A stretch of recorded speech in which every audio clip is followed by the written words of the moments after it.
Shweta. Dr. Shweta did her DNB from Pondicherry Institute of Medical Sciences, and done after that she did her long-term fellowship from the Shankar Nethralaya, Chennai, and she is regular presenter at international, national, and state conferences and academic sessions. And also she is very helpful to deliver and sharpen the glaucoma skills of postgraduates and young fellows. And she's an avid glaucoma specialist and very fond of teaching. Over to you, Dr. Shweta, for your presentation. Thank you, sir, for the kind introduction. So,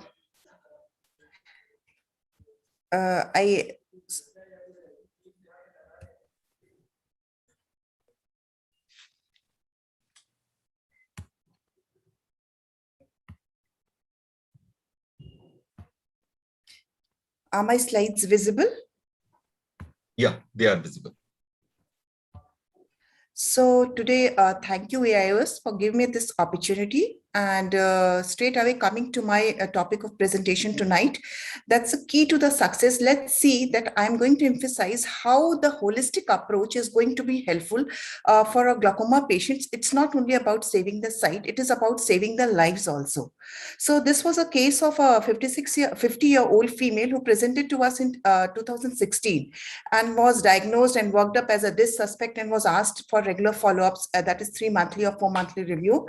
But we lost to follow for that patient, and she again came back to us after 14-15 months. That was in 2017 December, with the chief complaint of occasional heaviness. And this time she gave a past history that somewhere else she went and she had been advised AGMs, which she was using irregularly.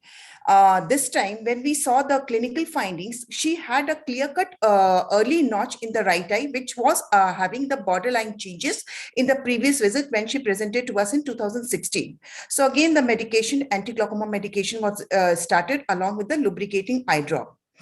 So briefly saying that the patient was counseled again for regular follow-ups with the continuation of AGM. And now it was re-emphasized that she needs to come for the follow-up every time because of a non-compliance issue. But again, every effort went for vain when she again disappeared for 8 months, and then she presented after 8 months in 2018. Now the chief complaint again was now this time both eyes redness, and she had stopped using the anti-glaucoma medications on her own. On the slit lamp examination, there was a conjunctival congestion. Rest anterior segment was within normal limit, and the pressures were 18 millimeters in both the eyes. So again, the patient was treated for conjunctivitis, antibiotics, and lubricating eye drops. And this is a brief layout of the follow-up over a period of 23 days, which we followed her up and as we can see that the conjunctival congestion was increasing and decreasing, despite there was no evidence of sclerouveitis at any point of time, along with the AC being quiet. At the same time, the IOP was erroneously rising and falling. So finally, on 27/9, the congestion had reduced significantly and the pressures were well under control. And these were the clinical diagnostic features for the case. So this was the time on 11th, because she presented to us on 4th. And on the third visit, 11th, we had again rethought, and there was some thought-provoking points which came into our mind while examining this case again and again, because after taking a significant negative signs that there was no evidence of proptosis, leukodystrophy, any kind of inflammatory signs were not there. But still she had recurrent attacks of diffuse conjunctival congestion and fluctuation of IOP. And this all was making patient in a distraught, so aggravating her non-compliance further again. So 11/9/18, 2 weeks from that, the first presentation, we again went and asked about the history, where we asked, and then she vaguely replied that she was having episodes of fever with no diurnal variation.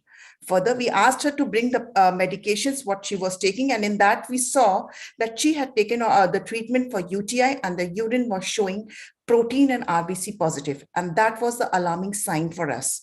Though in the meanwhile, we had taken a physician opinion also, despite the fact that she said that she was not having any involvement, I should say any features which were involving the respiratory tract, and she was referred for an immunologist opinion. And 1 minute to our remaining, uttermost ma'am. surprise, it came out as a granulomatous with polyangiitis with glomerulonephritis, along which was further confirmed with renal biopsy and lab investigations. The patient was started on immunotherapy along with the steroids, and her BVAS scores improved significantly. And this was the layout of, again, further when she was on rituximab. And as we can see that gradually the pressures were coming down, the inflammation was subsiding, and to our uttermost happiness, again, we could withdraw the AGMs one by one. And on final visit, she was on a single anti-glaucoma medication. So the patient fulfilled the criteria, reached the diagnosis of Wegener's granulomatosis.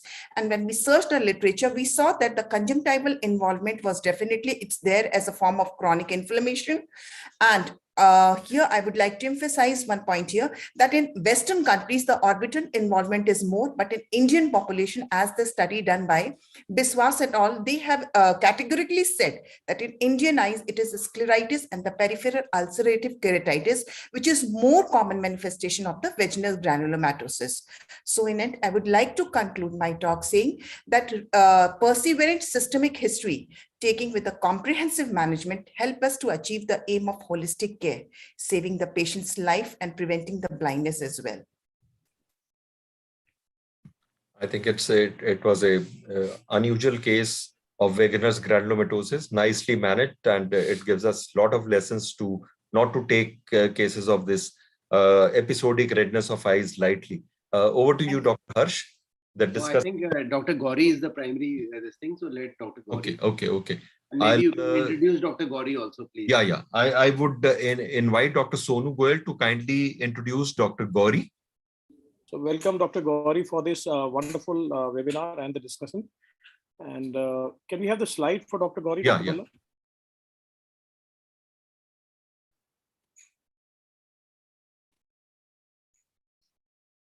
Is the slide visible, Dr. Sonu? No, it's not yet, Dr. Balla. Not yet? No. Just give me a minute.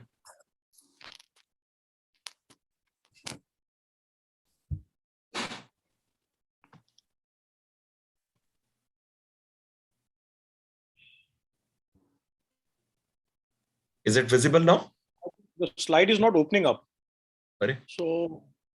I'll just introduce Dr. Gauri. Dr. Gauri is a consultant glaucoma service, and she is working at Prabha Eye Clinic and Research Center, and also Vitala International Institute of Ophthalmology. She heads the glaucoma service.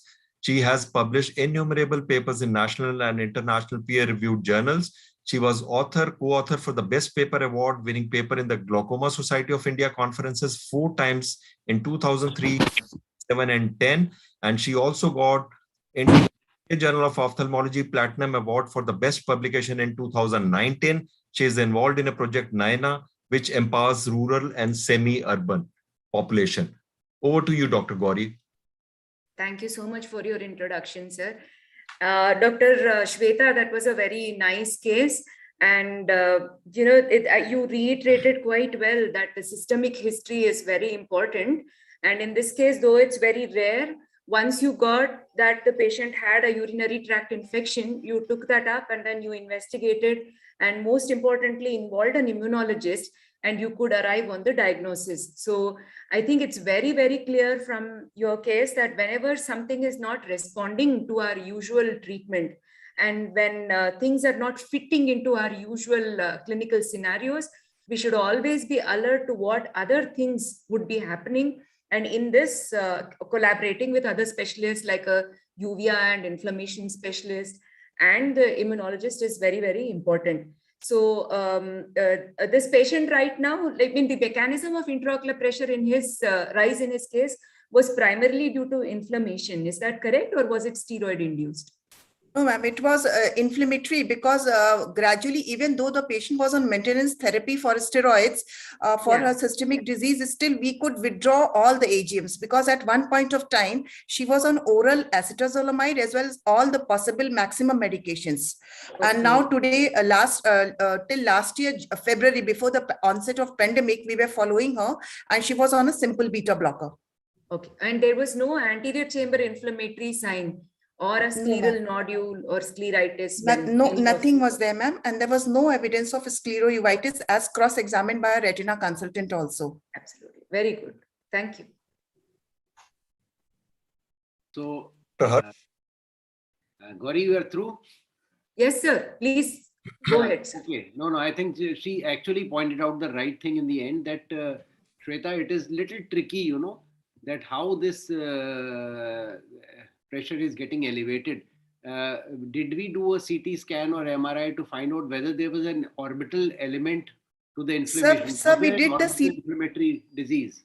Sir, we did a CT scan and CT scan was normal. Sir, CT scan was done for thorax as well as for orbit, and everything was within normal limits, sir. Plus sinuses we must do because sometimes these things actually travel from the sinus. So it was done for Yes, orbit and paranasal sinuses as well, Yeah. sir. Orbit and PNS CT was done, Right. sir. So really it is a little surprising, you know, because mostly inflammation means that there is a orbital inflammatory disease and then the episcleral venous pressure elevates and then how the things act. So that part is not very evident over here.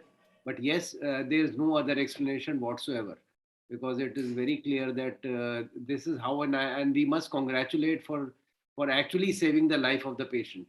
Because if you Thank had you, sir. not picked it up in the time, then we know that almost 37, the mortality can be there if you have not put the patient onto an internist. So I think that Thank you. was really wonderfully done. Another, as far as the message part goes for the general physicians, general ophthalmologist, yes, anything unusual. And like they rightly said, why the hell the recurrent thing is occurring even when you are giving steroids? Why is it that the so you have to really, and today in today's concept, now this is an extremely rare disease and we were lucky to catch it out. But today what is so common is the malignancies. So even leukemias, lymphomas at time can actually present as conjunctival presentations, you know. So anything unusual that is happening, please do a thorough systemic review and pass it on to the internist saying that something is not right. So please be careful. Thank you very much, Shweta. That was wonderfully done. Thank you, sir.